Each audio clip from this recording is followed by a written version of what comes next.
So, thank you Lord, thank you Jesus. So, purihin po ang ating Panginoon at magandang gabi po sa ating lahat mga kapatid.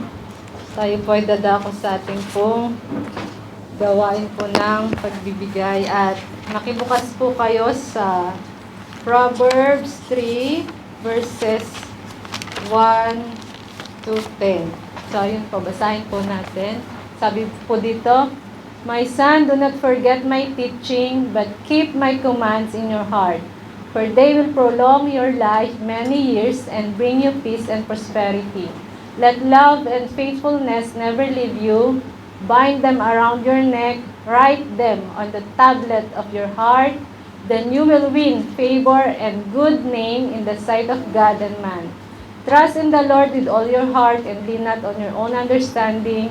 In all your ways submit to Him, and He will make your path straight. Do not be wise in your own eyes. Fear the Lord and shun evil. This will bring health to your body and nourishment to your bones." Pwede po ba sabay-sabay po tayo dito sa verse 9 to 10? Sabi po dito, "Honor the Lord with your wealth, with the first fruits of all your crops, then your barns will be filled to overflowing, and your vats will brim over with new wine." So, maliwanag po mga kapatid ng sinasabi po dito na i-honor daw po natin ang ating pong Panginoon sa ating pong mga kayamanan at sa mga first fruit ng ating pong mga crop. At since hindi naman po tayo nagsasaka, so ang ating pong mga fruits ay kumbaga, masasabi po natin ang ating pong mga sahod. At kung babasahin po natin yan, isang ma-amaze po tayo, di po ba, sa ating pong Panginoon sa Kanya pong mga pangako. At kung susundin po natin yan, nakita naman po natin at nabasa po natin yung mga promises na nakapaloob po dyan. At yun nga lamang, minsan or madalas ay nahihirapan po tayong sumunod, mga kapatid.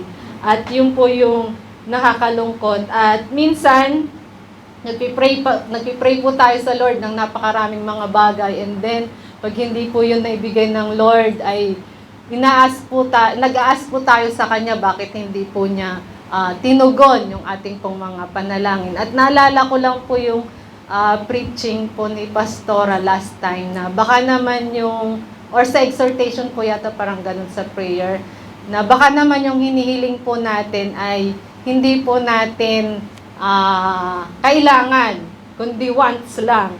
Kasi minsan ganun po, di po ba yung nangyayari, na ang hinihingi po natin sa Lord is mga kailangan lamang po natin at hindi po natin,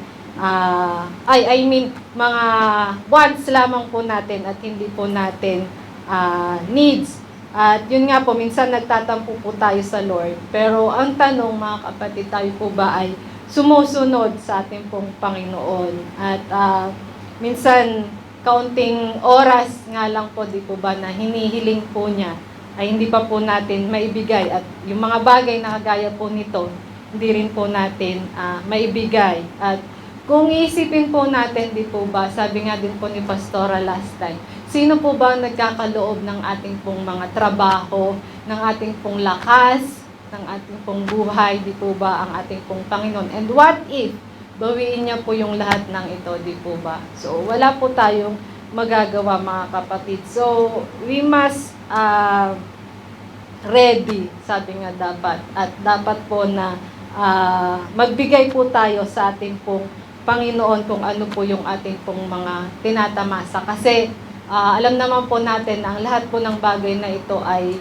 temporal lang, kumbaga. At hindi po natin ito madadala sa kalangitan. At isang bagay na paalala din po sa atin ngayong gabi, di po ba? Minsan nakakalungkot kasi kung sino po yung mga nagtrabaho dito sa mga offices or sa mga usually government offices, di po ba sa Pinas? Sa Pinas kasi uso yung padrino, tapos yung parang salitang na padulas, yung mga ganun ba, para mapabilis yung transaction, ganyan.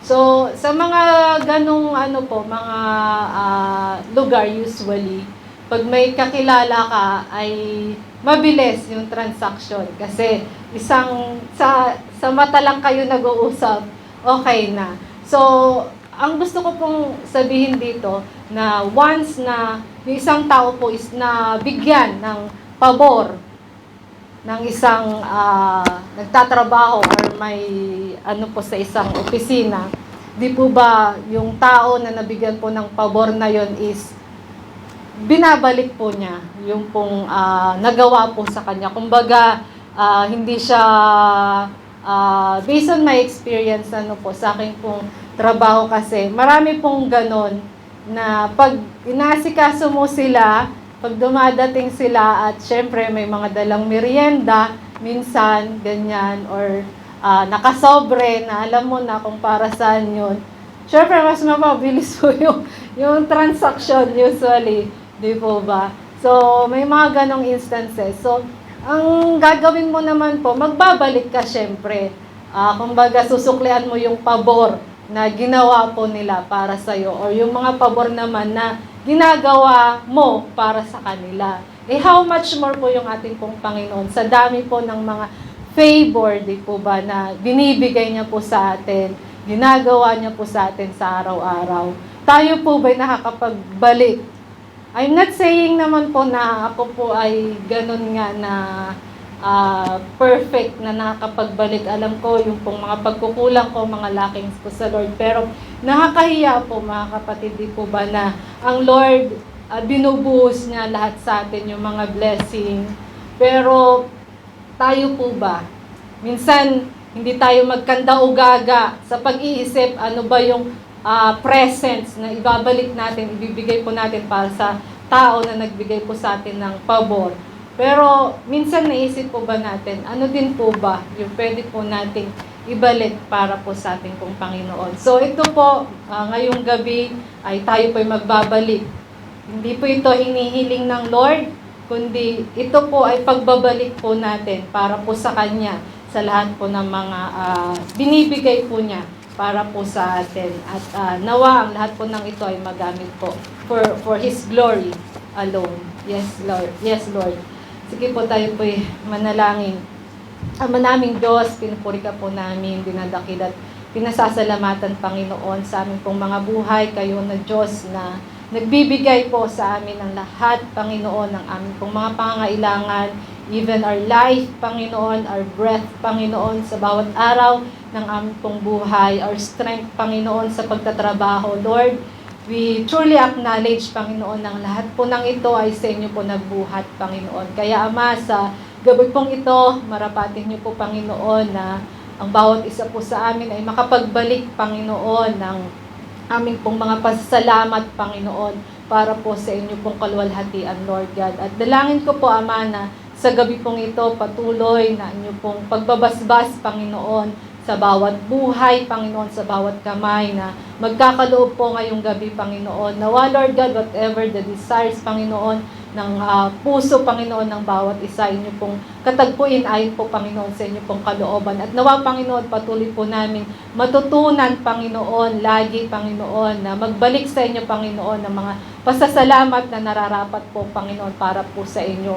Ng mga papuri, Panginoon, na para lamang po sa inyo, Lord God. At Ama, Panginoon, sa gabi pong ito, may you continue to bless, Panginoon, ng mga puso, Panginoon, ng aking pong mga kapatid, Panginoon, na ganun po, Lord, nagagalak, Panginoon, na magbabalik, Panginoon, ng para po, Panginoon, para po sa inyo pong iglesia, Panginoon. Dalangin po namin na nawa, Panginoon, ang bawat salapi na malilikom po ngayong gabi, Panginoon, ay magamit lamang, Panginoon, para po sa ikalalawak ng inyo pong gawain at sa ikalululhati, Panginoon, ng inyo pong dakilang pangalan.